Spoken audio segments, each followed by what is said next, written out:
Hey all, welcome to ST201. My name is Kelsey Espinosa. My office hours are going to be via Zoom. This is a photo of my door. If we were on campus, that's what it would look like, except usually it's open.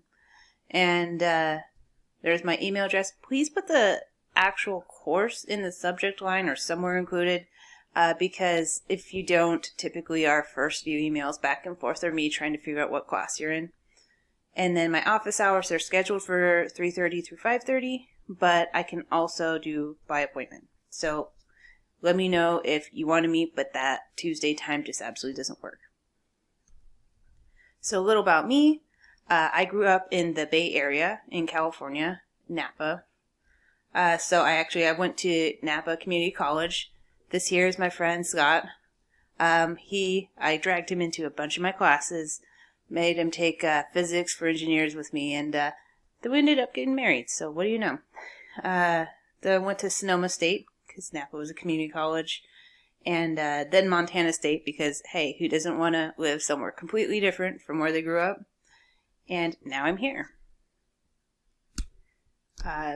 So I've been making a bunch of masks since COVID hit, which has been very interesting, because I had no idea how to sew, but I like making my own masks, and I've also donated quite a few.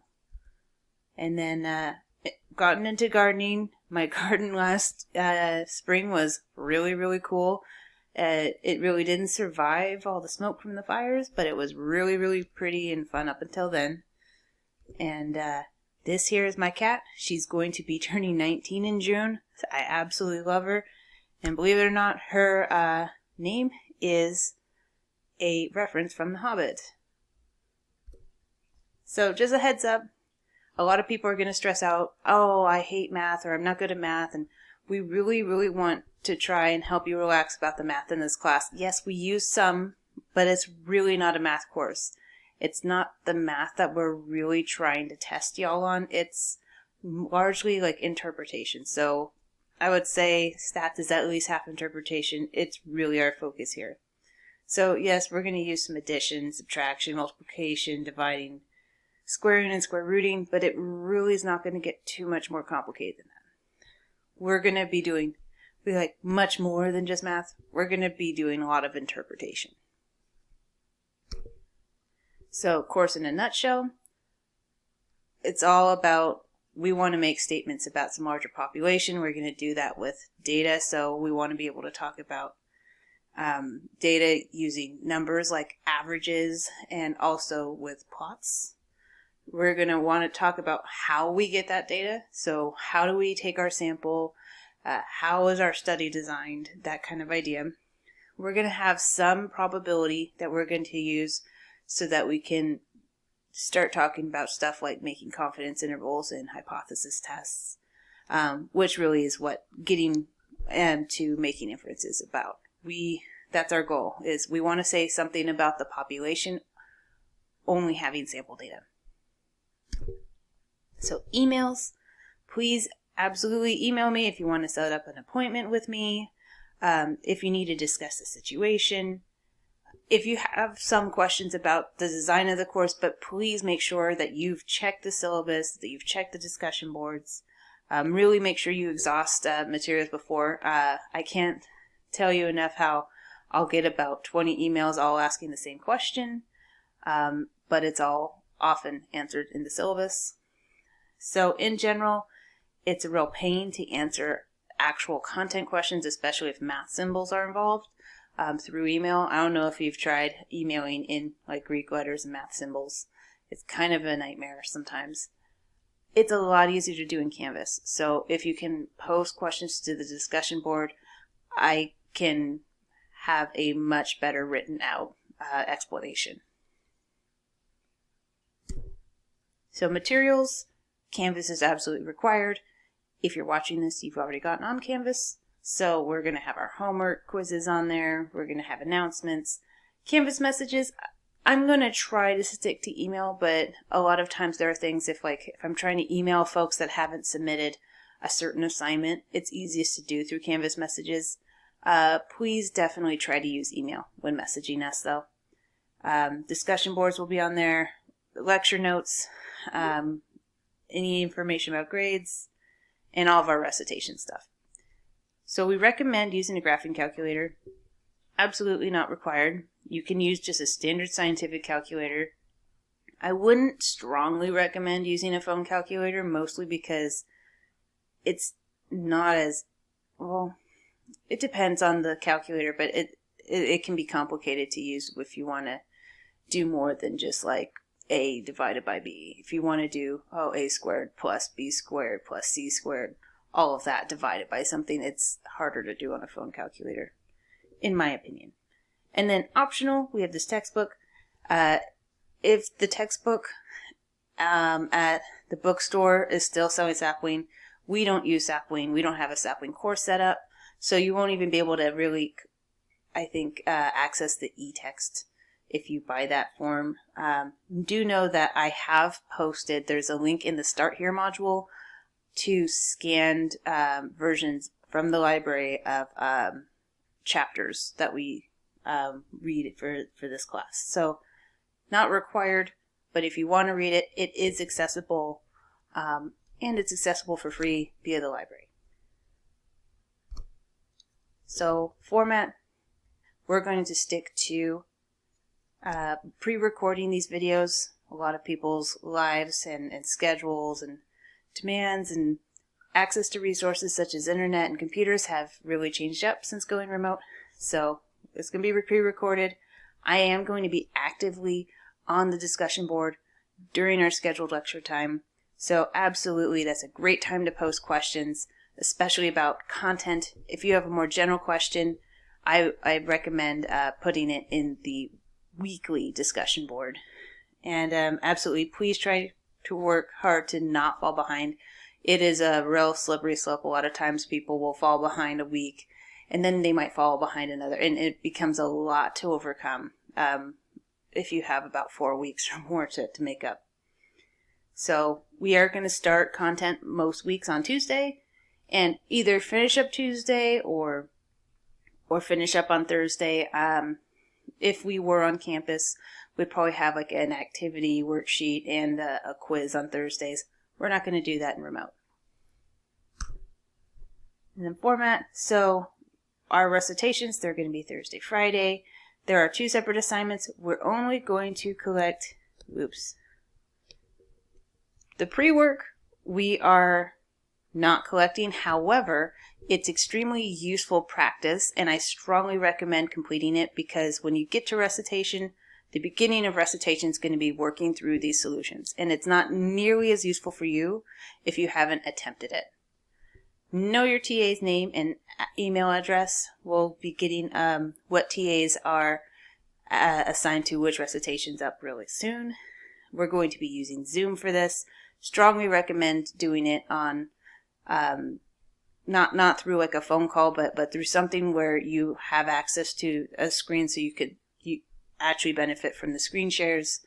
It's a lot less helpful if it's strictly a phone call. The TAs are going to walk through the pre-work and then set folks up to start on the recitation and help with that. Submit the recitation worksheets.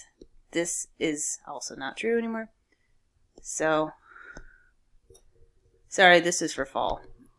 Some of this is old. So submit the recitation worksheet via Gradescope from, I think we'll make it available from Thursday through Friday. So basically as soon as the first recitation starts through the end of Friday. We have weekly Canvas homeworks.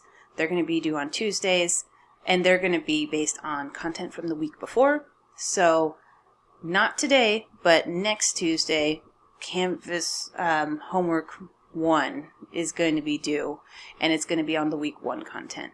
And they are going to be due Tuesdays.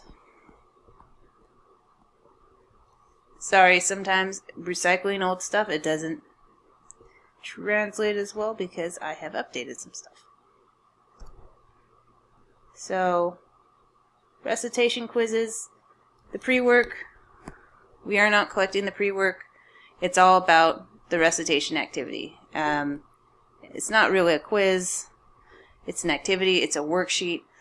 Big thing to remember here is that if we have questions 1 and 2 on the first page, you need to keep questions 1 and 2 on the first page. You don't want it going over onto page 2 or 3. We will be looking for whatever questions are on whatever page that we give you on the same page.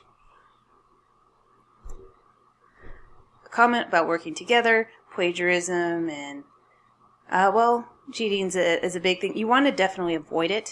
So we are okay with folks working together and going, oh, hey, what did you do for this? Oh, I did this. So I got this answer. Oh, me too. Or, oh, I got something different. And that's fine. But you absolutely must write up your submissions separately. You should not be writing up your homework together. It is way too easy to end up with near identical or identical submissions. And when that happens, identical work gets identical scores of 0. And I have to report it, and it's a headache for everyone. Absolutely, please avoid that.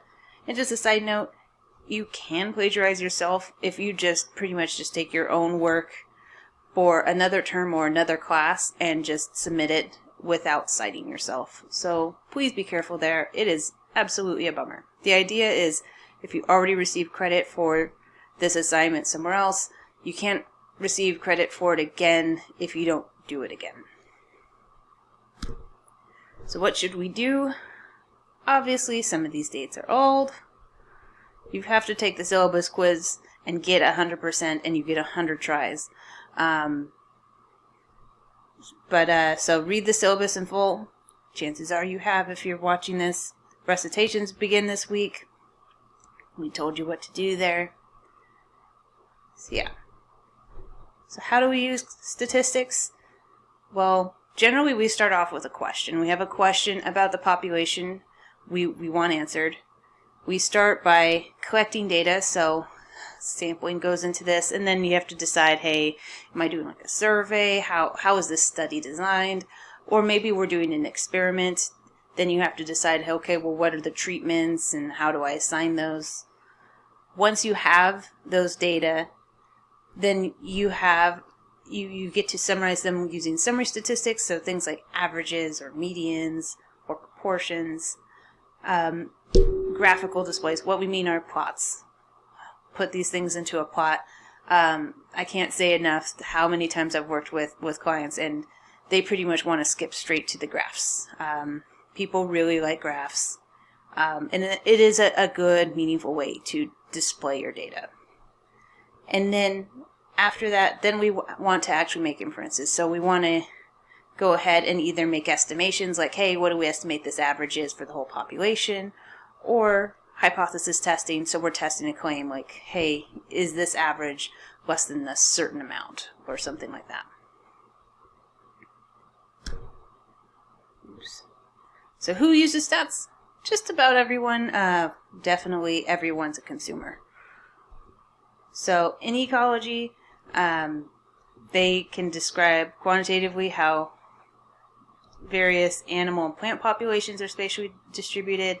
Absolutely, it can be really, really complicated trying to estimate how many snow leopards live in a certain region. I had a friend whose assignment was trying to figure out how many snow leopards were in an area, and they don't like to be found by humans, so that was an interesting project.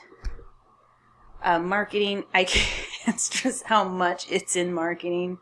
Absolutely, companies try to do the most they can to sell us the most they can. Public health, a lot of folks definitely are interested in things like the COVID vaccines. There's a lot of stats that go into looking at how the vaccines are working or not working and what effects we're seeing. And then public policies, identifying indicators and demographics that change policies that often have to do with where money's going in a community. It's super important. People think, oh, this doesn't matter. No, it does a lot because it decides where money's going. So the field of stats is important and relevant to everyone, in my opinion, even if you don't intend to ever do statistics yourself. For starters, we're all consumers, so we are all constantly bombarded with these stats in our news feeds or whatever social media we have. We are constantly being thrown stats. But then also, even if you don't use stats, stats will use you. So there is so much personal data out there. It's really important to have a good understanding, or to at least have some understanding of how your data is being used. Absolutely. Even just OSU, for example, it collects a ton of our data. And it's really important to consider, well, how are they using it? What does this mean? How is this changing policy? Where is money going? Absolutely super important. So that's it for our intro on to lesson 1. And I look forward to seeing y'all on the discussion boards.